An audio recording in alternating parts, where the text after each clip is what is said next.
कक्षा अष्टम विषय नागरिक शास्त्र पाठ 1 संविधान की भूमिका। मौलिक अधिकार। कुछ अधिकार ये स्वतंत्रताएं हैं जो व्यक्तिगत और सामान्य हितों के लिए अनिवार्य है, जो सरकार या संविधान के द्वारा हमें प्रदान की गई है। संविधान के अंतर्गत निम्नलिखित प्रकार की गारंटी आम नागरिक को प्रदान की गई है।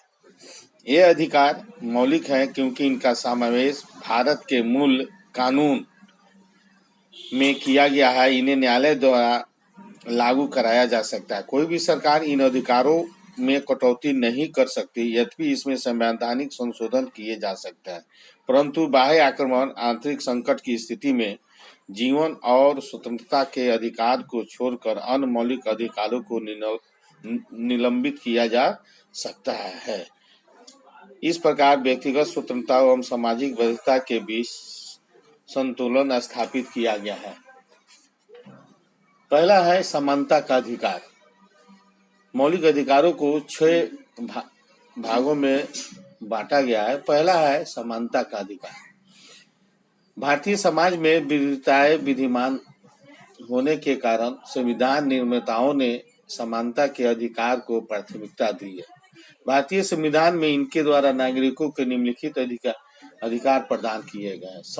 पहला, समस्त नागरिक कानून की दृष्टि से समान है। किसी के साथ धर्म, नस्ल, जाति, लिंग अथवा जन्म स्थान के आधार पर भेदभाव नहीं किया जा सकता।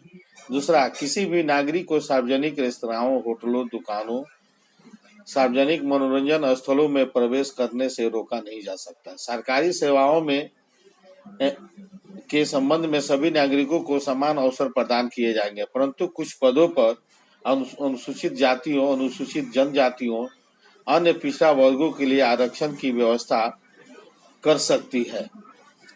जो समाज के निचले तबके जो समाज के द्वारा दरकिनार कर दिए गए हैं, उनको समाज के बराबर लाने के लिए सरकार के द्वारा आरक्षण प्रदान किए जाते हैं, जिससे वह समाज के बराबर उठ सके।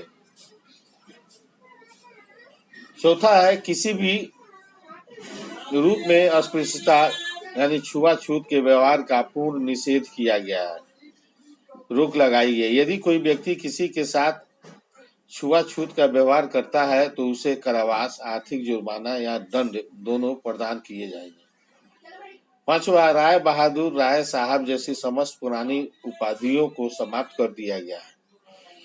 भारत रत्न, पद्मश्री जैसी उपाधियां प्रदान करने को उच्चतम न्यायालय द्वारा उपयुक्त माना गया है। दूसरा है समानता का अधिकार। संविधान के अनुच्छेद 19 से 22 में 6 विभिन्न स्वतंत्रताएं प्रदान की गई है। पहला है विचार एवं अभिव्यक्ति की स्वतंत्रता, यानी आप अपना विचार, आप अपनी सोच को सरकार के सामने, आम जनता के बीच में रख सकते हैं। शांतिपूर्ण ढंग से बिना शस्त्रों के साथ सभा सम्मेलन कर सकते हैं, यानी हथियार वगैरह लेकर के सभा का आयोजन नहीं कर सकते। तीसरा है समुदाय अथवा संघ के निर्माण की स्वतंत्रता, आप समुदाय या संस्था या संघ बना सकते हैं। चौथा है भारतवर्ष की सीमा में स्वतंत्र रूप से भ्रमण विचरण किया सकता है, आप अपने देश के अंदर कहीं भी आ जा सकते हैं, किसी प्रकार की रुकावट नहीं होगी। भारत में कहीं भी निवास करने और बसने की स्वतंत्रता है, लेकिन इसके पहले कश्मीर में आप जमीन नहीं खरीद सकते थे, क्योंकि धारा 370 वहां पर लागू थी।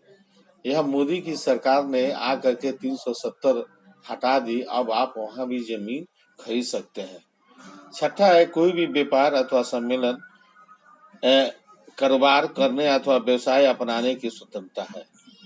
नोट, सरकार सार्वजनिक हितों की रक्षा के लिए तथा नैतिकता एवं राष्ट्रीय सुरक्षा के हित में इन स्वतंत्रताओं को प्रतिबंधित कर सकती है। आपातकाल के दौरान ये सारी स्वतंत्रताएं स्थगित रहती है, सरकार उसको रोक सकती है।